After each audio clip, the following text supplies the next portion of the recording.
Hello friends, एक बार फिर से आप सभी का हमारे मल्टीटेक यूट्यूब चैनल में बहुत बहुत स्वागत है। मैं Ashutosh Choubey, AC PCB trainer, आप सब लोग को एक बार फिर से स्वागत करता हूं अपने यूट्यूब चैनल पे। तो आज मैं आप लोग के लिए एक नया टॉपिक लेकर आया हूं जो कि हमारा आउटडोर यूनिट के पीसीबी के ऊपर है। और वो आउटडोर यूनिट हमारा जो है वो डाइकिन की पीसीबी के ऊपर है। उस आउटडोर यूनिट के ऊपर हम पावर सप्लाई के बारे में बात करने वाले हैं, क्योंकि हमारा जो आउटडोर यूनिट होता है डाइकिन पीसीबी का, उसमें हम जैसे ही लाइन और न्यूट्रल की सप्लाई देते हैं हमारी पीसीबी ऑन नहीं होती है।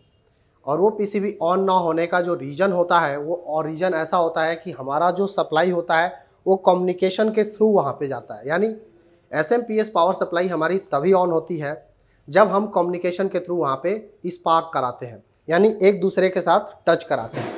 यहाँ पे आप देखेंगे कि ये हमारी जो न्यू लेवल पे जो हमारी डाइकिन की पीसीबी आती है, यहाँ पे मैं आपको थोड़ा सा दिखाना चाहूँगा। इस टाइप की वो पीसीबी है और इस पीसीबी में जो आपको लाइन और न्यूट्रल की सप्लाई देनी होती है, थोड़ा सा यहाँ पे आप देखेंगे कि वायर में डिफरेंस होता है। डाइकिन की जो पीसीबी आती है थोड़ा सा वायर में डिफरेंस होता है। डिफरेंस क्या होता है कि यहाँ पे आप देखेंगे जो वाइट कलर का है हमारा और ये ब्लैक कलर का है। ब्लैक वायर हमारा यहाँ पे फेस होता है और वाइट यहाँ पे हमारा न्यूट्रल होता है। लेकिन आपने देखा होगा हर एक कंपनी में रेड वायर हमारा फेस होता है, लेकिन इस कंपनी में जो हमारी ये डाइकिन की पीसीबी है, इस कंपनी की पीसीबी में हमारा जो ये रेड वायर है ये हमारा कम्युनिकेशन वायर यानी सिग्नल वायर का वायर कहलाता है। यहाँ पे आप देखेंगे तो ये हमारा सिग्नल वायर, यहाँ पे ये ब्लैक कलर का हमारा फेस वायर और ये वाइट कलर का हमारा ये न्यूट्रल होता है, जो कि यहाँ से सप्लाई हमें देनी होती है।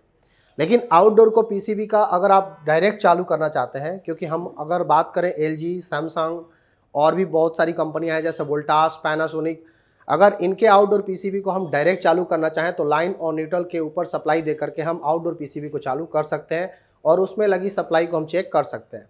लेकिन जैसा कि मैं डाइकिन पीसीबी की बात करने जा रहा हूं, अगर इस पीसीबी में आप बात करें कि लाइन न्यूट्रल की सप्लाई अगर आप देते हैं तो ये पीसीबी ऑन नहीं होती है। ऑन ना होने के पीछे जो रीजन है वो हमारा है ये कम्युनिकेशन।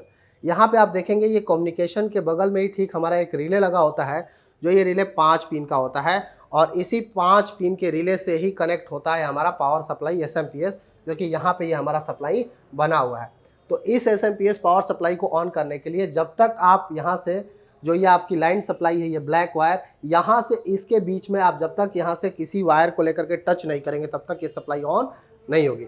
तो इसी सप्लाई पे हम बात करने वाले हैं, चाहे हमारा ये हाई लाइन हो गया ईएमआई सेक्शन या फिर इसका पावर सप्लाई है, इसी पे बात करने वाले हैं कि इसका सेक्शन किस प्रकार से बना होता है, आखिर हमें स्पार्क क्यों कराना होता है और ये किस तरीके से काम करता है। तो इसको आज पूरी तरीके से हम समझने वाले हैं। और हम अपने डायग्राम में आने से पहले अगर मैं आपको बता दूं यहाँ पे कि हमारा जो ये मल्टीटेक इंस्टीट्यूट है ये हमारा AC, fridge, washing machine, microwave का चिप लेवल रिपेयरिंग कोर्स कराया जाता है यहाँ पे। इसके इसी से रिलेटेड और इसके जैसा ही हमारा इलेक्ट्रॉनिक्स डिवाइस जैसे और भी कोर्सेज हैं, जैसे laptop chip level, desktop chip level, LED, CCTV, e vehicle और मोबाइल का चिप लेवल रिपेयरिंग कोर्स। यदि आप इनमें से कोई भी कोर्सेज सीखना चाहते हैं तो आप हमारे द्वारा दिए गए नंबर पे कॉल कर सकते हैं या फिर हमारा मल्टीटेक इंस्टीट्यूट जो कि दिल्ली तिलक नगर गेट नंबर 3 के बैक साइड में है, आप वहां पर आकर विजिट कर सकते हैं। ये कोर्सेज आपको ऑनलाइन भी प्राप्त मिल जाएगा, ऑफलाइन भी मिल जाएगा। यदि आपको ऑनलाइन लेना हो, मल्टीटेक का जो हमारा एप्लीकेशन है वहाँ से आप डाउनलोड कीजिएगा और वहाँ से आप अपना नंबर डाल करके रजिस्टर कर सकते हैं। वहाँ से आपको जो भी कोर्सेज चाहिए, चाहे वो मोबाइल का हो, चाहे वो लैपटॉप का हो, चाहे एसी का हो, चाहे फ्रिज का हो, वहाँ से आप कोई भी चीज़ें आप ऑनलाइन परचेज कर सकते हैं और ऑनलाइन भी वीडियो देख सकते हैं। वहाँ पे आपको सिलेबस के अनुसार एक एक वीडियो सारी मिलेंगी, जिसमें पहले थ्योरी का होता है, फिर ट्रेसिंग का होता है, फिर प्रैक्टिकल का होता है। इसी से रिलेटेड यदि आपने हमारा यूट्यूब चैनल भी सब्सक्राइब नहीं किया है तो प्लीज़ सब्सक्राइब कर लें, क्योंकि हम ऐसे ही वीडियो आपके लिए लाते रहते हैं। तो आइए हम अपने टॉपिक पे चलते हैं। तो यहाँ पे आप देख सकते हैं कि हमारा जो टॉपिक है वो यही है कि डाइकिन का जो आउटडोर पावर सप्लाई है वो हमारा किस तरीके से काम करता है। यहाँ पे अगर हम बात करें सबसे पहले पावर इनपुट की, तो यहाँ पे आप देखिए हमारा ये लाइन और न्यूट्रल का सप्लाई है। ये हमारा लाइन होता है और ये हमारा न्यूट्रल होता है। यहाँ पे ठीक नीचे हमारा एक और थिम्बल होता है जो कि अर्थिंग का होता है। यहाँ पे अगर हम बात करें तीसरा टर्मिनल जो कि इस रिले से जुड़ा हुआ है, ये हमारा कम्युनिकेशन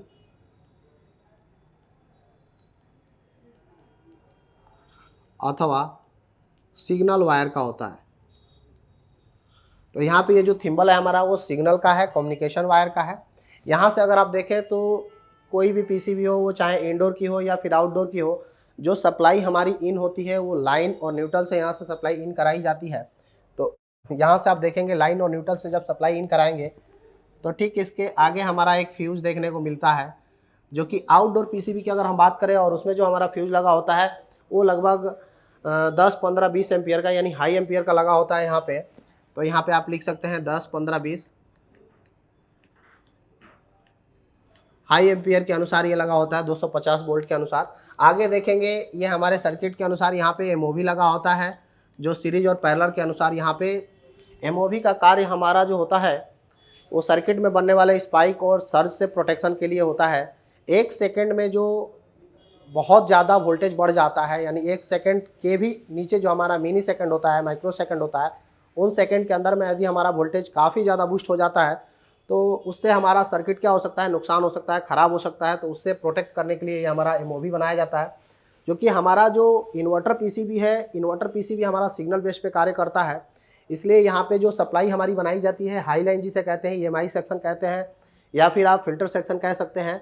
तो यहाँ पे प्रोटेक्शन काफ़ी ज़्यादा दिया जाता है और आप देख सकते हैं यहाँ पे जो प्रोटेक्शन है काफ़ी ज़्यादा दिख रहा है। यहाँ पे एमओवी के अलावा एनपीसी, एमओवी की अगर हम बात करें तो लगभग 300, 400, 450 वोल्टेज के लगाए जाते हैं, जो वोल्ट के अकॉर्डिंग लगता है।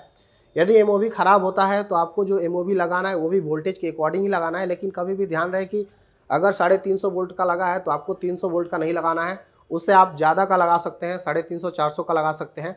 एमओवी नहीं भी लगाएंगे तो कोई दिक्कत नहीं आएगी, लेकिन वही बात आ जाएगी कि जो हमारा प्रोटेक्शन है वो पीसीबी से हट जाएगा, इसलिए आपको एमओवी लगाना ज़रूरी होता है। यहाँ से आप देखेंगे कि नॉन पोलराइज जो कैपेसिटर होता है 0.1 माइक्रोफैरेड के आसपास यहाँ पे 450 या 400 वोल्ट के अकॉर्डिंग लगता है। यहाँ पे आप देखिए सीरीज और पैरेलल के बीच से लग करके यहाँ पे एक डायोड लगा है, जो कि ये टीबीएस डायोड हमारा कहलाता है। और ये टीबीएस डायोड से ही लग करके हमारा ये अर्थ को पॉइंट चला जाता है, जो कि प्रोटेक्ट करता रहता है। ये हमारा या तो लाइन के साथ यहाँ पे स्पाइक्स बने और या फिर न्यूट्रल के साथ बने, कहीं से भी किसी भी प्रकार का स्पाइक, सर्ज या फिर नॉइज मतलब जो हमारे शोर आते हैं, क्योंकि हमारा जो पीसीबी है जैसे ही हम ऑन करते हैं तो हमारे जो इलेक्ट्रॉनिक्स के फ्लो होते हैं उनके थ्रू हमारा साउंड्स भी होते हैं, उनके साउंड को, नॉइज को ख़त्म करने के लिए हमारे नॉन पोलराइज कैपेसिटर्स लगे होते हैं। यहाँ पे आप देखेंगे तो ये आगे हमारा नॉन पोलराइज कैपेसिटर के साथ ही यहाँ पे लाइन फिल्टर कॉयल भी लगे हैं, L1 और ये L2। यहाँ से ये भी फिल्टर करते हैं, जो कि हमारी हाई फ्रीक्वेंसी को लो फ्रीक्वेंसी में कन्वर्ट करते हैं। यहाँ से जैसे ही सप्लाई आप यहाँ से आगे बढ़ते हैं, यहाँ पे देखिए दोबारा से हमारा ये एनपीसी लगा है। यहाँ से जैसे ही यहाँ पे आते हैं, यहाँ पे एक पावर रिले लगा है, ये हमारा पावर रिले होता है। और ये पावर रिले यहाँ से आप ध्यान दीजिएगा, यहीं से हम बात कर रहे थे कि जैसे हम लाइन और न्यूट्रल की सप्लाई ऑन करते हैं तो यहाँ से हमारी सप्लाई आगे नहीं जाती है। तो अब यहाँ से ये सप्लाई आगे नहीं जाएगी और तब तक नहीं जाएगी जब तक ये रिले हमारा ऑन नहीं होगा। लेकिन इस रिले को भी ऑन करने के लिए यहाँ पे देखेंगे एक दूसरा रिले लगा है। यानी अगर हम बात करें तो ये जो हमारा पावर रिले है, ये पावर रिले हमारे 4 टर्मिनल के लगे हुए हैं। यहाँ पे आप देखेंगे 2 टर्मिनल यहाँ पे स्विच के हैं और 2 टर्मिनल यहाँ पे कॉयल के लगे हैं। यानी जो कॉयल का जो टर्मिनल लगा है उस कॉयल के ऊपर जो हमारा एक 12 वोल्ट का सप्लाई आता है वो भी कहाँ से आएगा, तो जो एसएमपीएस पावर सप्लाई है, एसएमपीएस पावर सप्लाई के जो आउटपुट यानी सेकेंडरी सेक्शन से जो 12 वोल्ट की सप्लाई बनती है, वहाँ से ये 12 वोल्ट की सप्लाई आएगा। और वो भी ये 12 वोल्ट की सप्लाई यहाँ से तो आएगा, लेकिन ओएलपी के साथ। यहाँ पे आप देखेंगे सीरीज में ओएलपी लगा है, क्योंकि हमारा जो डाइकिन का पीसीबी होता है, डाइकिन के पीसीबी के अंदर जो आउटडोर पीसीबी होता है उसके अंदर हमारा एक सीरीज में ओएलपी लगता है। यानी आप जब तक ये ओएलपी नहीं लगाएंगे तब तक ये रिले भी ऑन नहीं होने वाला है। यदि आपके पास ओएलपी नहीं है तो आप यहाँ पे बेशक यहाँ पे शॉर्ट कर सकते हैं और शॉर्ट करके इसको आप चालू कर सकते हैं। तो यहाँ से आप देखेंगे ये ओएलपी लगा हुआ है। यहाँ से ये सप्लाई यहाँ पे रिले पे एक तरफ 12 वोल्ट चला जाता है, लेकिन दूसरे पिन को जब तक बाइपोलर आईसी के द्वारा इनेबल नहीं किया जाएगा तब तक रिले ऑपरेट नहीं होगा। लेकिन इस रिले को ऑपरेट होने के लिए सबसे पहले क्या जरूरी है, एसएमपीएस पावर सप्लाई का ऑन होना। और इसी के बारे में हम आज बात करने वाले हैं। ये जो हमारा एसएमपीएस है पावर सप्लाई, ये ऑन कब होगा, यहाँ पे आप देखेंगे ये हमारा मेन कम्युनिकेशन वायर जो सिग्नल वायर है, इसी के साथ इस लाइन को हम क्या कराते हैं, टच कराते हैं, यानी स्पार्क कराते हैं। और इसी के साथ यहाँ पे स्पार्क कराने से ही हमारा ये सप्लाई ऑन हो जाता है। ये आखिर क्यों होता है? यहाँ पे आप देखिए, यहाँ से जो 5 पिन का रिले लगा है ये हमारा कॉमन, ये एनो तथा ये एनसी। कॉमन यहाँ पे क्या है, यहाँ से तो जुड़ा हुआ है, लेकिन एनो, ये हमारा एनो है नॉर्मली ओपन है, और ये एनसी है जिसे हम नॉर्मली क्लोज कहते हैं। यानी यहाँ से ये नॉर्मली क्लोज है। और देखिएगा यहाँ पे ध्यान दीजिएगा, यहाँ से जो ये क्लोज है, यहाँ से ये सप्लाई लो वैल्यू रजिस्टर लग करके यहाँ पे LVR लो वैल्यू वाट में ज़्यादा होता है, वाट में लगभग 5 वाट का होता है। तो यहाँ पे आप देखेंगे कि यहाँ से ये सप्लाई लो वैल्यू रजिस्टर एक डायोड लग करके, ये हमारा कैपेसिटर लगा होता है जो लगभग 400 450 वोल्टेज का होता है। यहाँ से ये सप्लाई, यानी इस रिले से जो कॉमन पिन है, कॉमन से यहाँ सप्लाई NC पे गई नॉर्मली क्लोज पे, और नॉर्मली क्लोज से ही ये सप्लाई यहाँ से चली जाती है। यहाँ से ये कैपेसिटर लग जाता है जिसे हम MFC कहते हैं, और यहाँ से मेन फिल्टर कैपेसिटर से होते हुए एक यहाँ पे फ्यूज और लगा है जो लगभग 3.15 एम्पियर का होता है। चूँकि हमारा ये SMPS को ऑन करना है तो यहाँ पे एम्पियर ज़्यादा नहीं होता है, यहाँ पे 3.15 एम्पियर का ही यहाँ फ्यूज लगा होता है। इस फ्यूज के साथ ही यहाँ हमारा ट्रांसफार्मर के प्राइमरी कॉइल के प्राइमरी टर्मिनल पे यहाँ पे ये सप्लाई चली जाती है। ये हमारा T1 और ये हमारा T2। तो यहाँ से ये सप्लाई आखिर आई कहाँ से? तो यहाँ पे आप देखेंगे, जैसे हम लाइन से और यहाँ पे कम्युनिकेशन के बीच शॉर्ट कराते हैं तो यहाँ से AC 220 वोल्ट की सप्लाई यहाँ से जाती है, इस डायोड के थ्रू DC होती है, और यहाँ से इस कैपेसिटर पे पॉजिटिव 300 वोल्ट की सप्लाई बनती है जो कि इस ट्रांसफार्मर के अंदर चली जाती है। अब यहाँ से आपकी सप्लाई यहाँ से तो यहाँ पे आ गई, तो यहाँ से सप्लाई जैसे ही इस हमारे ट्रांसफार्मर के प्राइमरी कॉइल के प्राइमरी टर्मिनल में इन होती है तो वो सेकेंडरी टर्मिनल से, यहाँ पे आप देखेंगे सेकेंडरी टर्मिनल से इस IC के ड्रेन पिन पर चली जाती है। यानी स्पार्क कराने का रीजन क्या है? क्योंकि हमारा जो SMPS का जो मेन टर्मिनल है, SMPS ट्रांसफार्मर का जो प्राइमरी कॉइल का प्राइमरी टर्मिनल है, वो टर्मिनल आपका कहाँ से आ रहा है? इस रिले के NC टर्मिनल से, यानी नॉर्मली जो क्लोज है उसी टर्मिनल से इसको देखने को मिल रहा है। और ये यहाँ से जब तक हम इस पे लाइन की सप्लाई देंगे नहीं तब तक यहाँ से ये सप्लाई जाएगी नहीं। तो जब यहाँ से ये सप्लाई जाती है, SMPS हमारा काम करता है, तो ये रिले भी हमारा ऑन होता है जिससे सप्लाई हमारी आगे चली जाती है। लेकिन इसमें किस प्रकार से सप्लाई काम करता है थोड़ा सा उसको समझते हैं। यहाँ पे आप देखेंगे कि जैसे यहाँ से सप्लाई हमारी पॉजिटिव 300 वोल्ट की सप्लाई गई तो हमारा जो ट्रांसफार्मर होता है वो हमारा DC पे वर्क नहीं करता है, चूँकि SM ट्रांसफार्मर होता है जिसे हम चॉपर भी कहते हैं। तो यहाँ से कॉइल की जो वाइंडिंग होती है काफ़ी कम होती है, टर्न संख्या ज़्यादा होती है, लेकिन कॉइल की जो रेजिस्टेंस जो है, जो वैल्यू होता है वो काफ़ी कम होता है। तो यहाँ से ये सप्लाई हमारी जब इसके IC के ड्रेन पिन पर जाती है, ये जो हमारी IC है ये हमारी स्विचर IC होती है जो कि स्विचिंग कराने का काम करती है। और इस IC के अंदर में MOSFET प्लस MOSFET ड्राइवर आपके इंक्लूड होते हैं, यानी इसी IC के अंदर इंक्लूडेड है।